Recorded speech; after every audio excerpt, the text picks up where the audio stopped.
The youth are clamoring for inclusion. In fact, they are much more interested in who becomes the next president of the country. Join me as I speak with Dr. Hassan on youth inclusion, insecurity, and the economic state of the nation, and how our leader, Asiwaju Bola Ahmed Tinubu, is going to bring reasonable solutions to these burning issues we are currently facing as a nation. This is The Bad Space, and I am Yemisi Ajayi.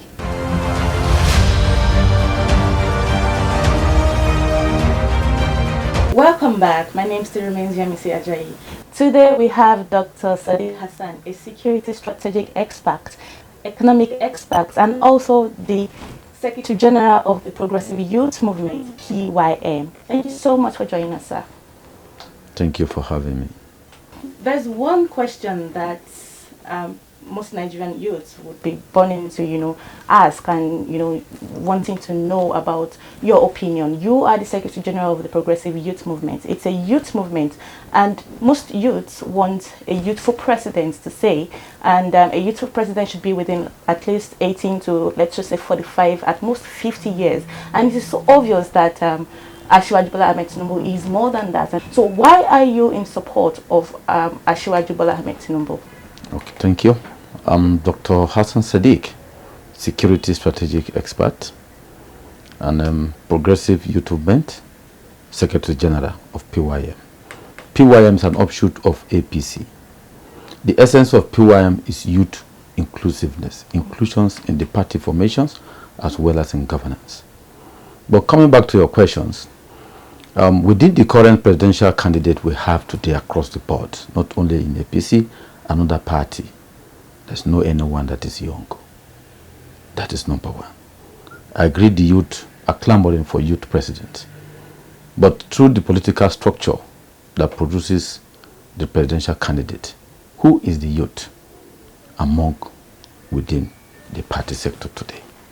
Now coming back, Ahmed Bola Tinubu Jagaban of Africa. It's a man with a lot of talent, innovations, if you look at it within the three of them currently. But let me come back to our party.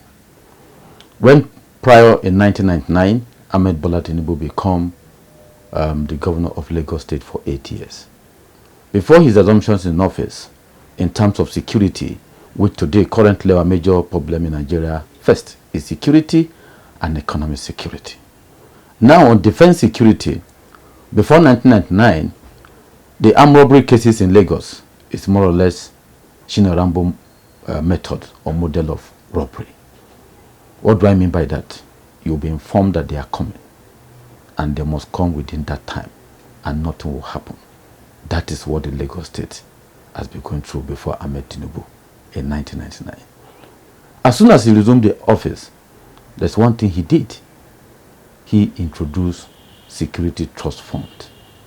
Security Trust Fund is a way whereby the private sector and individual well-wishers contribute a lot of funds. And today Nigeria police is underfunded. He used that money now assisting the police, which they now introduce Rapid Response Squad, RRP. Now on that basis, you could see the police now increase the manpower in Lagos. What do you mean by manpower? If you are deploying 10,000 police into Lagos, which means you need to increase this to 1,500 or 2,000. Now, the equipment, vehicle, communications, logistics, as well as the welfare and training. And this now brings down the armed robbery cases in Lagos. If you look at the statistics at that time, it is up. But now, security issue is down. In fact, by our current statistic, Lagos State is the most safest state in Nigeria today, which means someone has did the work that now survived when he was in power and after is no longer in power. If this is being transformed into the national today, because police is the front line in terms of internal security, you could see that there will be a better safe country. Okay, talking about security, I was going to get there, but I still want to know why a Secretary General of the Progressive Youth Movement is in support of Asiwaju Bola Ahmed Tinubu. What is that difference in other candidates? You mentioned three major candidates, but we have other candidates who are still very much youthful. in the race in other parties. Why are you in support of Asiwaju Bola Ahmed Tinubu as a group, a youth movement group? Who are those that are youth in the other party? That is one. And we are talking of a.p.c. That's why I've said the major candidate who will know out of the three, and it is we will clinch it. There's no doubt about it. They are not young. Peter Obi is not young. He's over 60. Atiku is not young. Neither is Tinubu, if you are looking at that line. But I quite agree with the youth and everyone that we hope to have a youth president. But I've asked, within the party, who is the youth that win? There's none. This is the argument. So do you think Asiwaju Bola Ahmed Tinubu has everything it takes to bring youth inclusion in his government? In fact, Tinubu, if you ask me, what was the age of Fashola? What is the age of Fayemi? What is the age of other people, Osinbajo at that time? In 1999. Because these are all part of his team that he worked together. What was their age at that time? So you could see that there's no any, if you look at the past, as at the time in 1999 when democracy returned, which is the Fourth Republic, there's no any governor who has been youth inclusive as at 1999. That's why I asked, what is the age of Fashola at that time as chief of staff to the governor as at then? And now later he became the governor of Lagos. And the current governor of Lagos. That's why it's also, and including the current vice president, because he was in charge of commissioner of justice in terms of law and all that. So you're so sure that Asiwaju would... So you could see that if you look at among all of them, there is no any candidate within the current presidential candidate that is bringing youth inclusive in government than Ahmed Tinubu Asiwaju. Because as at the time he was in Lagos, he actually moved into that, making sure youth are fully represented, because he's a man with talent. He's a man who believes who can do the job, not who you are. Okay, that's very well. Talking about insecurity now. Yes. You are a security strategic expert, and I believe you know everything about security, and you know that it is, if not the most important major issues we are facing as a nation currently. What are the qualities you've seen in Asiwaju that you feel or think that he is able to put all these insecurity issues at rest when he becomes president? Okay, thank you.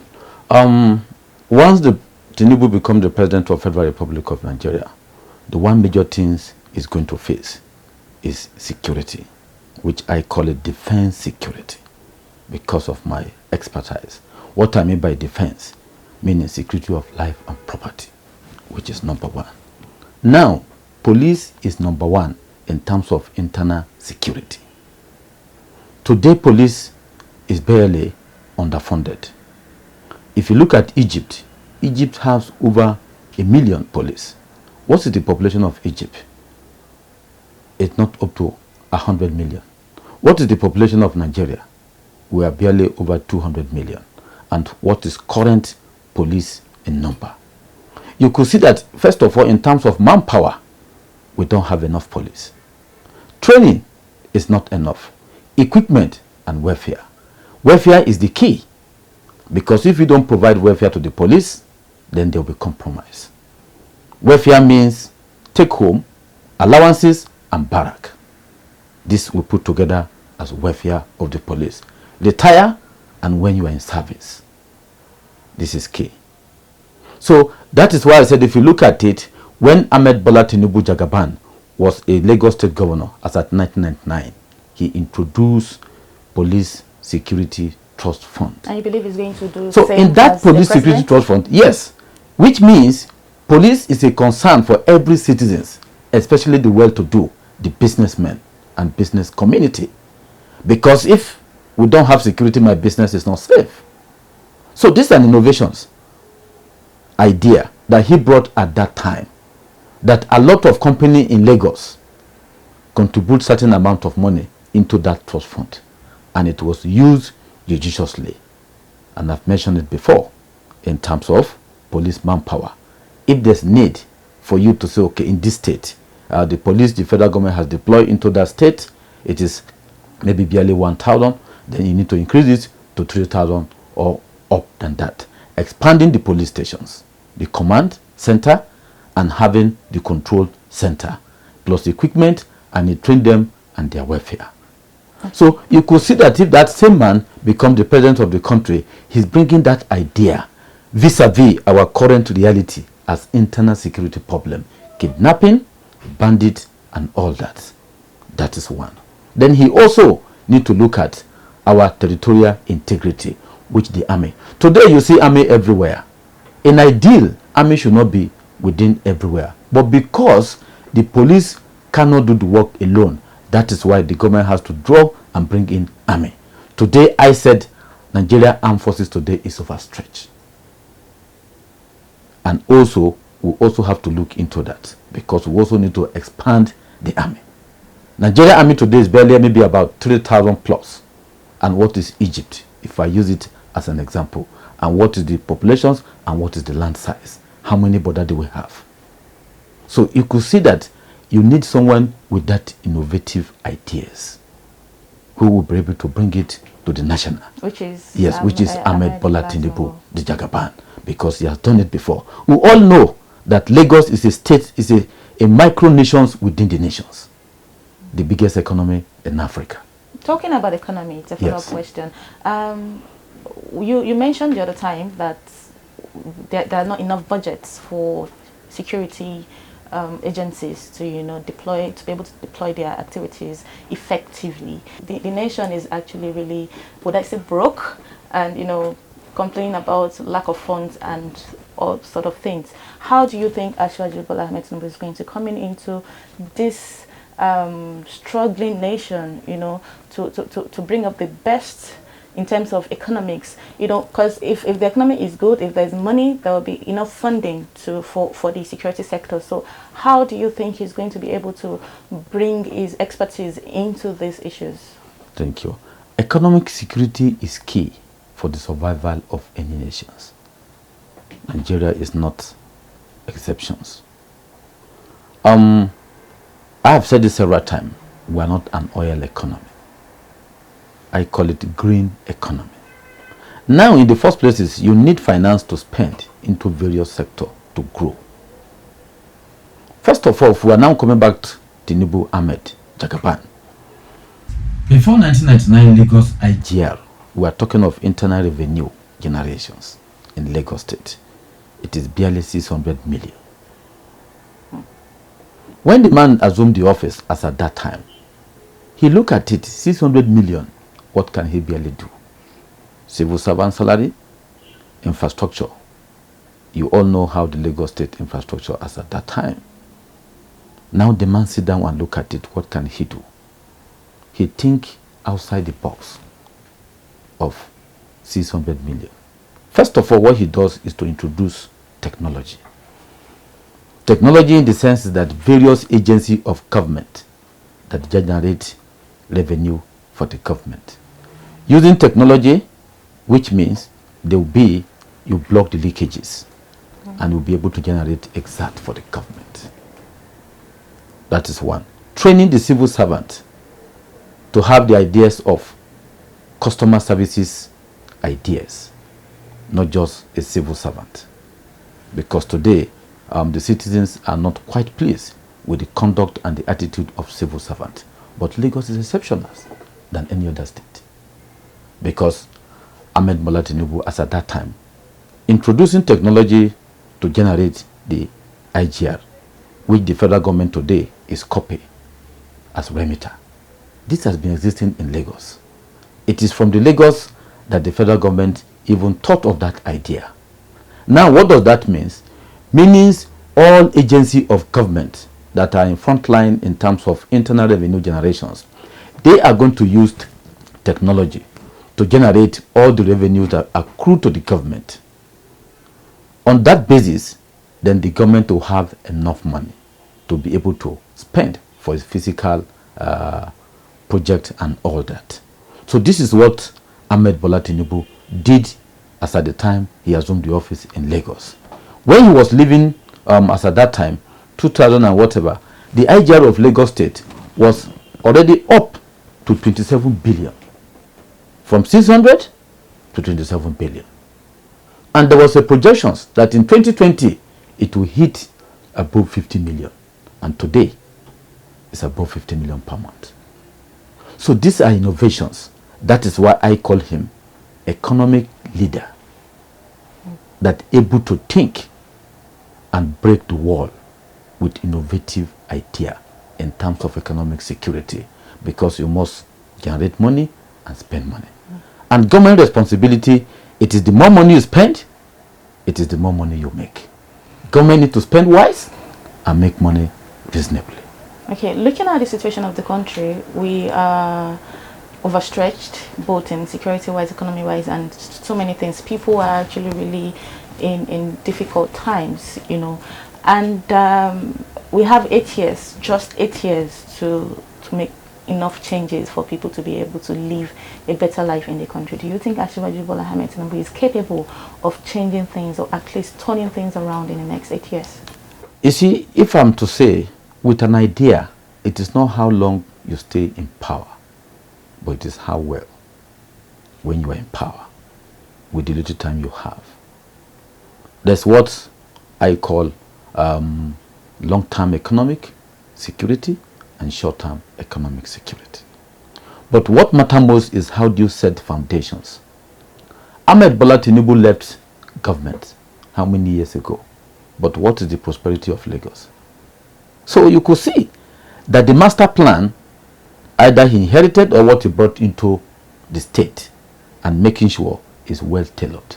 It is what is giving the Lagos state the prosperity today than any other state in Nigeria, if you look at it. Because first of all, you need to look at what constitutes your long-term economic security, which Nigeria has a lot. That's why I said, what is accrued to Nigeria, 10% has not been utilized, because the mineral resources, we've not tapped it. Water resources, we've not tapped it. These are wet. Land resources, we've not tapped it, because our arable land has not been well cultivated, and agricultural value chain. The element of national power, which is steel, has not been optimally utilized. So the oil and gas has not been optimally utilized. The JVC that the federal government have today is just one. And these places are actually been... So, and if you look at it, Nigeria, you are more in gas than oil. I believe that in Lagos State, they've been able to tap into some of the sectors. Yes, because Lagos State, look at it, the laws that were not allowing the private sector to strive. So on that, they look at it, allow the private sector to drive to optimal.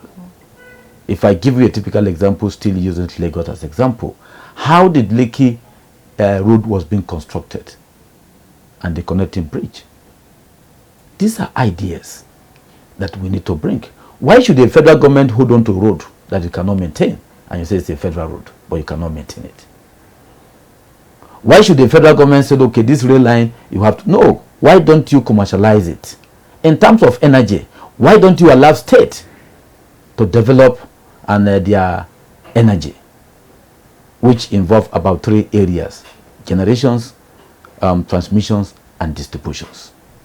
So these are ideas and innovations, because every nations of the world are making progress, and nobody is going to wait for you. And these ideas and innovations. So these are ideas that, if you look at it, it has been applied in Lagos. Okay. So if you bring it to the national level, the prosperity is enormous. We have Nigerian, the youth are there with knowledge, intelligence, but there's no foundations for them to start.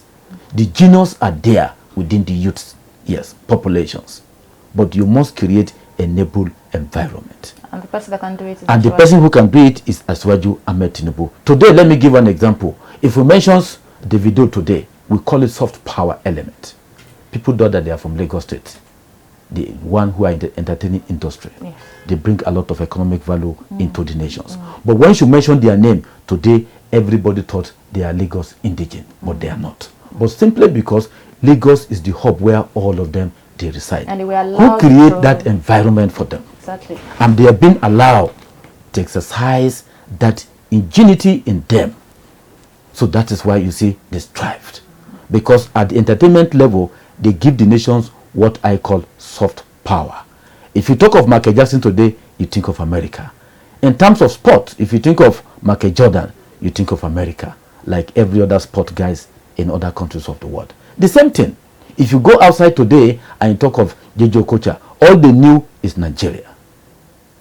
So these are enable environment that you must bring people with that innovative idea. If tomorrow you mention Wizkid, even Bola Ahmed is from PH, the only thing they think about is Lagos, Nigeria. Lagos, Nigeria. Because environment has been created for them to strive.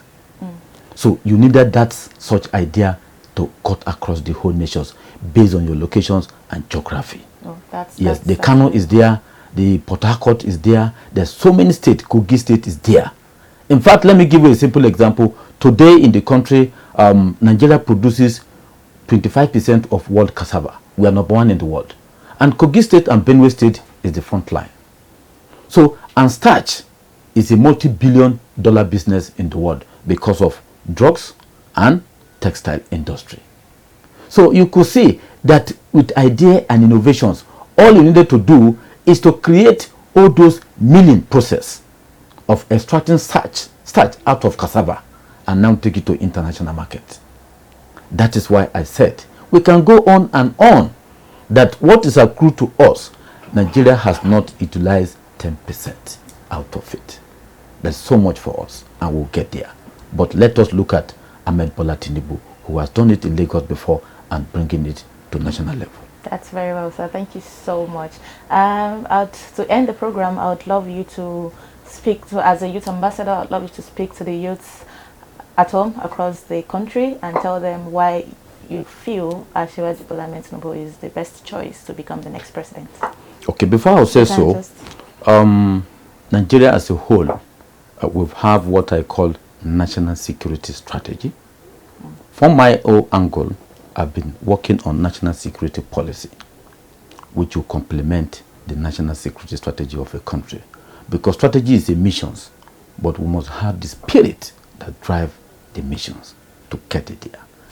I will advise that any youth of various sectors, hard work is the optimal, is the way to go. Ideas, innovations, innovative, be novel. When you put this on the table, then the nations grows. Everybody must contribute. But we needed a leader who would lead that. So Tinubu is a hard-working person who can deliver such because he has ideas. Because to rule any country in the world or anything to achieve, we use knowledge to get power. You now use power to create wealth. But today, what we are having, it is power to consume wealth. It is not acceptable in economic. So that is why Ahmed Bola Tinubu Jagaban is the right person in terms of that knowledge for power and power to create wealth. Thank you so much, Dr. Sadiq Hassan. That was a very insightful one. We have been able to talk about youth inclusion, security issues, and also the economic state of the nation. And we've heard so much about Asiwaju Bola Ahmed Tinubu, what he has been able to do in Lagos, and what he is going to be able to do as the president of the nation. This is The Bad Space, and I still remain your host, Oluwayemisi Ajayi. Thank you for watching.